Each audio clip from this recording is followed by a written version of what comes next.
is getting ugly. Welcome into Mavericks Today by Chat Sports. I'm Jeffrey Cooperstein. The fans have been fighting with the front office, and now that has expanded to the players. And when that happens, it is not good. We'll get into the bulk of today's show, break down everything that happened between PJ Washington, Naji Marshall, what they all said after the game, and everything. It is not a good look for the Mavericks. But I do want to ask you guys, before we get into the rest of today's show, how long have you been a Mavs fan? I was at the first game ever at the American Airlines Center, so I've been a Mavs fan for about 25 plus years, and I'm going to be a Mavs fan for a long time after. So let me know how long you guys have been a Mavs fan. It doesn't matter if you've been one since 1980 or if you've been one since yesterday. Let me know how long you've been a Mavs fan down in the comments. And boy, oh boy, do we have a lot to talk about on today's show. The Mavericks lost to the Philadelphia 76ers yesterday in a game where Quentin Grimes, by the way, went off for Philadelphia. Oh, the Mavericks traded him for Caleb Martin, who didn't play. Caleb Martin's played about 2 games for the Mavericks, and he's been absolutely terrible. Quentin Grimes is about to get a bag in free agency, but that's neither here nor there. That's not what we're here to talk about. PJ Washington, while he was shooting free throws in a one-possession game late in the fourth quarter, told a fan to, quote, shut your ass up while he was on the free throw line.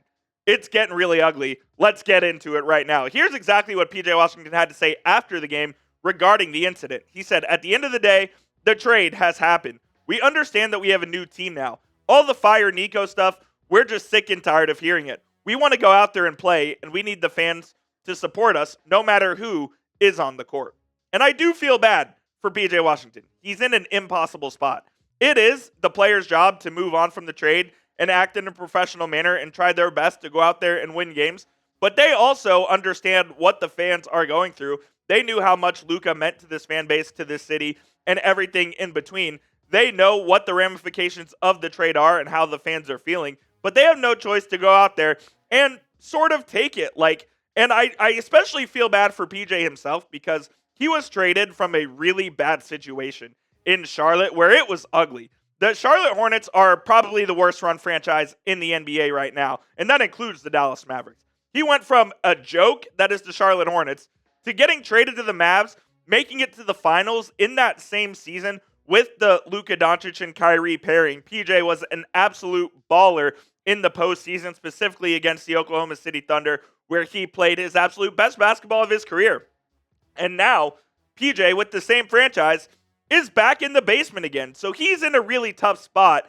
And look, I do feel bad for PJ because he was beloved by the fan base as soon as he got here. Everyone would see PJ around the city and they do the stand on business pose with him while they're taking pictures. He is a beloved figure within the Mavericks organization, and it's unfortunate that fans are taking out their frustrations on PJ while he's shooting free throws in a one-possession game, mind you. So I get why he is frustrated. And look, it's also the same fan who has definite main character syndrome. Everyone knows who he is on Twitter. I'm not even going to give that credence. If you want to go look it up, you can. And look, I know everyone's frustrated. And Naji Marshall also got into it with the same fan during that same sequence and had words for him as well. So all that really needs to do is the fans or the players just need to understand where the fans are coming from. And at the end of the day, it is not a good situation. When the fans and players are getting into verbal altercations, it's just not a good sign for the future health of the fan base. There has to be a healthy relationship between the fans, the players, and the organization. And right now, there is anything but with the Dallas Mavericks. I don't know how it gets fixed. Well, I do know how it gets fixed, but that is not going to happen. And you guys know what I'm talking about. I don't need to explain that any further. And I know you guys are absolutely frustrated with the Mavericks like I am. I'll be honest, I didn't even think about watching the game yesterday. I didn't spend a second watching it. My frustration level is like at a 13 out of 10. What is your frustration level with the Mavericks? Let me know down in the comment section. Scale it from 1 to 10. This will be the pinned comment on today's show. In just a couple seconds, I'm going to tell you guys about our sponsor, which is PrizePicks. And while I'm doing that, go on down there and let me know how frustrated you are with the Dallas Mavericks right now. As I mentioned, our sponsor of today's show is, of course, PrizePicks, America's #1 daily fantasy sports app. PrizePicks has over 10 million members and billions of dollars in awarded winnings, making daily fantasy sports accessible to all. You just pick more or less on at least 2 players for a shot to win up to 1,000 times your cash. Run your game all season long. on PrizePicks. March is basketball season. Don't miss out on the real money action with our friends at PrizePicks, the best place to win in over 30 states, including California, Georgia, Florida, and Texas. They put their members first, so all withdrawals are fast, safe, and secure. And when my picks hit, I can get my money in as quick as 15 minutes. The thing I love about PrizePicks the most is not only do they have basketball, they also have football, they have baseball, they have soccer, they have stock car racing, they have any sport you can possibly imagine. And I do have a couple of projections for the baseball season, some season-long projections here. I'm going to take the more on everything here. Paul Skeens strikeouts, Corey Seager home runs, and Adolis Garcia 88.5 RBI. I'm taking Garcia to have a bounce-back season. You can copy my picks or make picks of your own. Just please make sure you do it with our friends over at PrizePicks. Download the PrizePicks app today and use code CLNS to get a $50 bonus when you play your first $5 lineup. You don't even need to win to receive that bonus. It is guaranteed. Again, download the app, use code CLNS to get that $50 bonus when you play your first $5 lineup. It is PrizePicks. Run your game. Dirk Nowitzki for the first time. Not the first time that he's spoken out on the trade, but the first time that he has really spoken at length about the trade. And I did want to get to his comments because, look, Dirk Nowitzki is the best player in Mavericks history. He is the Mavericks legend. Tex, you can just put me on screen with the name badge for these quotes. But Dirk is an absolute GOAT. We all listen to what Dirk has to say. And when Dirk speaks, I listen. So I just want to get in to what Dirk said. And here is what he said. This is, by the way, translated from German to English, so it may not be perfect. But anyways, I just want to tell you what he said. Speaking on Mark Cuban, he said, I don't think he has much influence anymore. We all know that because if he did, the Luka Doncic trade wouldn't have happened.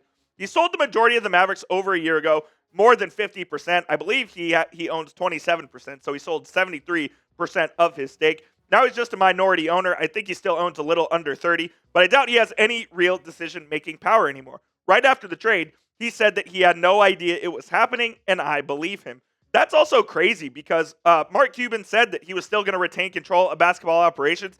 That clearly did not happen. Dirk went on to say, we all should believe him. He was always Luka's number one fan. He even made a statement once that he would never trade Luka. So it really surprised me that he would all of a sudden change his mind. That's why I truly believe he had no say in this decision. I think Nico and the new owner pulled this off without having him at all or anyone else for that matter. Of course, that's tough for Mark, but when you sell the majority of your team, when you have to expect that you wouldn't have control anymore, that's just how it works. And over the past year, you could already see the team heading in a different direction, and now we're seeing the result of that. And I thought these quotes were pretty telling from Dirk Nowitzki, who does have a title as special advisor to the Dallas Mavericks. I don't think Dirk is involved with the Mavericks at all anymore. I think when Luka had that quote right after he got traded where he said, they get rid of everyone I like, I kind of think Dirk was one of those guys that he wasn't being used in the way that a legend like Dirk Nowitzki should with the Dallas Mavericks. I feel like they kind of pushed him out the door along with Mark Cuban, and the sole decision makers are Nico Harrison and Patrick Dumont. It doesn't seem like Dirk has any influence in this organization anymore. And by the way he talks, he said like he's still a Mavs fan, but he was as shocked and alarmed and devastated as everyone else was. And here's another quote from Dirk where he said, I made it clear I will always be a Mavericks fan, but this trade really hurt, and it will take a while before everyone processes it and moves on. Dirk is in the same boat as all of us Mavericks fans. And from my point of view, that really does make me feel validated that Mr. Maverick himself is still having a hard time processing everything that's gone down over the last 6 weeks or so. And who am I to disagree with Dirk Nowitzki, the best player that this franchise, the greatest player that this franchise has ever seen? It seems like he had no influence in the decision-making process whatsoever. It seems like he is on the outs as far as the Mavericks front office goes, and they're not listening to him whatsoever. If I were Nico Harrison and if I were Patrick Dumont, I'd probably listen to number 41, who has his name up in the rafters, has the ring on the finger, and is the reason there is a banner up at the American Airlines Center that says 2011 NBA champions. But that's just me. I'm just a guy on YouTube talking about the Mavericks. I do want to ask you guys this, though. You guys know the answer for me. Have you gotten over the trade yet? I know I haven't. Type Y for yes or type N for no. I'm curious to hear what you guys have to say. I think this will be pretty split, but I'm definitely going to type my N for no. I do have some final thoughts here that I just wanted to get to before we get on out of here. Look, you guys, I know some people are saying, oh, why are you still talking about the trade? Get over it. It's done. It's over with. We have to move on. It's just not going to happen. We are still going to talk about this trade as long as new stuff keeps coming out about it. If Dirk Nowitzki says something about the Luka Doncic trade, if Mark Cuban says something about the Luka Doncic trade, I'm going to talk about it because that is the biggest story involving the Dallas Mavericks right now. We barely even touched on the Caleb Martin for Quentin Grimes trade, which is probably the second worst trade in the NBA this season. Look, I know people are tired of hearing about it because Luka Doncic is on the Lakers now and he is not part of the Mavericks organization. Like it or not, that is the biggest story surrounding the Mavericks right now. So we are going to continue to talk about it here on the channel. And if you don't like that, I don't know what to tell you. We will get to the Anthony Davis update either later today or tomorrow. I'll give a quick synopsis here. He is going to practice with the G League Texas Legends today in 5-on-5 work in an effort to ramp up his conditioning to maybe return to play. We'll give you some details on that later. It's ridiculous that they're bringing him back to play, but nonetheless, hit that subscribe button. It is youtube.com/MavsTV. We have you covered with all of the latest Mavericks news and rumors throughout the rest of the season and into the offseason. So stay locked in, and we'll see you soon here on the channel.